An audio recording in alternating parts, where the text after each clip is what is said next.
Welcome to our 29th episode of Jeunesse Longevity TV and the 6th episode of Healthy Lifestyle. My name is William Amzalag and I am Generation Young.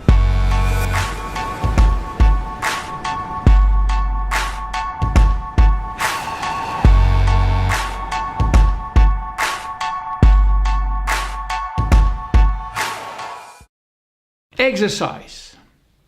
Physical activity is a must.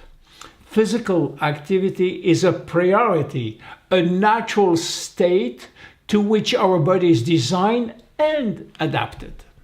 In this episode, I will show you 1. How to appreciate the benefit of regular physical activity. 2. How to discover your personal motivation for becoming more active. 3. How you can challenge your excuses for not exercising. 4. How finding physical activity which will suit your needs. 5. How to frame an exercise program properly and making time for workout. Regular physical activity can cut the risk of developing any major disease by half. Yes, by half. On the contrary, sedentary lifestyle is now responsible for 10% of the world annual mortality. The risk of dying from any causes is 15% higher among the people who sit for 8 to 10 hours a day and rise to 40% for those who sit for 11 hours or more per day. And the pattern is consistent for men and women. You have to realize that human beings were built for movement and not for sitting long hours. Today, we no longer hunt for food. We order takeout food for delivery. We don't walk, we email. We can order what we want through internet and be delivered at home.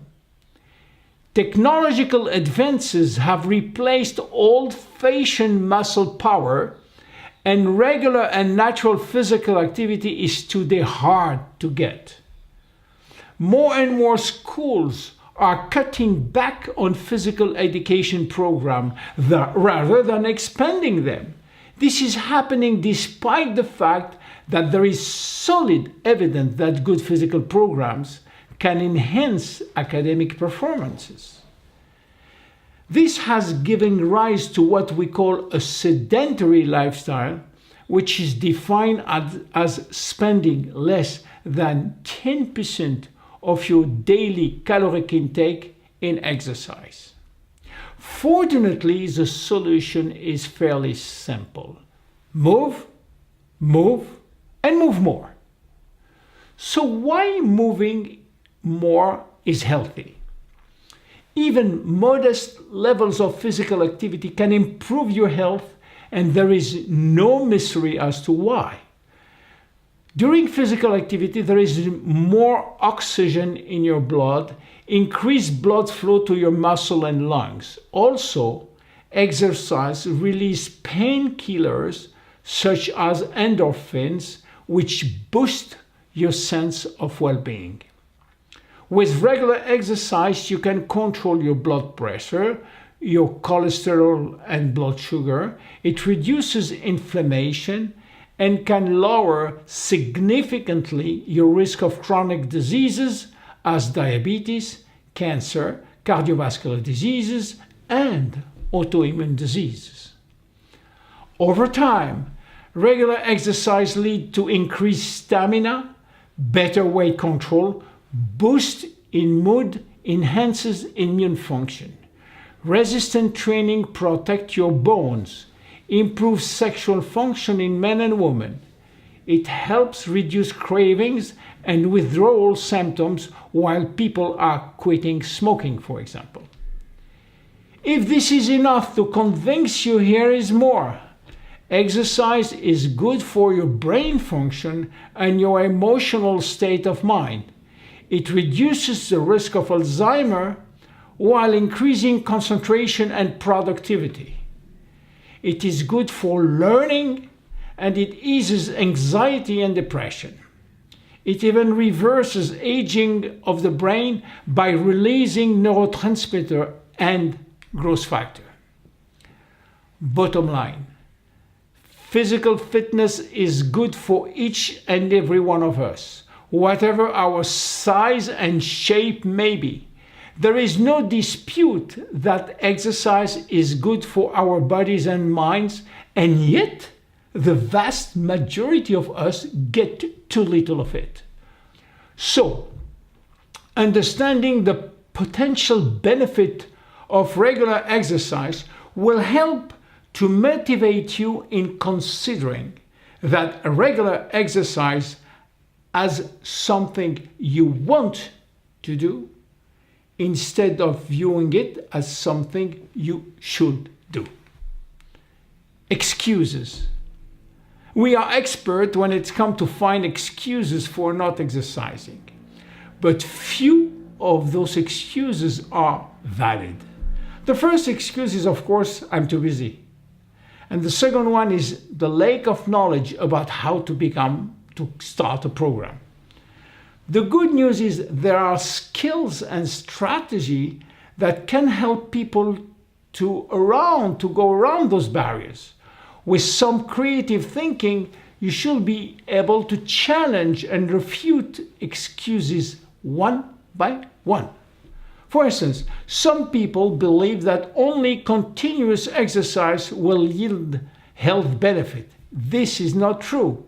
Accumulating 20 to 30 minutes over the course of the day, even if it is by routine exercise or taking the stairs, can replace a 30-minute aerobic session. In fact, the key point is finding exercise that suits your style, your personal preference, and to choose form of movement that suit you. To stay active, you have to enjoy it and to get other benefit besides just the physical one. If you like to run, run. If you like to bike, bike. If you like to dance, dance. Don't assume that you don't like exercise just because you don't like some particular form of exercise. For example, if you like the social element, you will enjoy taking a class or joining a walking club or jogging with a friend. If you don't want to sweat, you can choose yoga or Pilates. If you want to do it alone, you can choose jogging, swimming, cycling, weight training.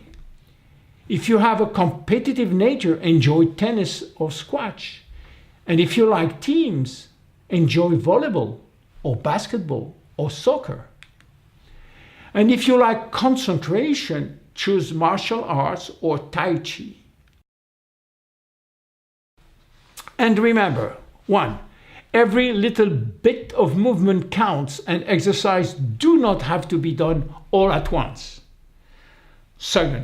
The goal is to get 30 minutes of moderate aerobic activity accumulated every day, 5 days a week. 3. 10 minutes is the minimum to do every day on a row.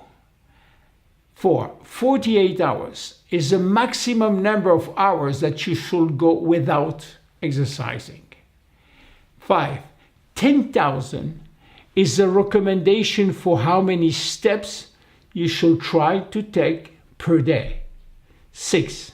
Try to choose an activity that easily fit into your usual schedules. 7.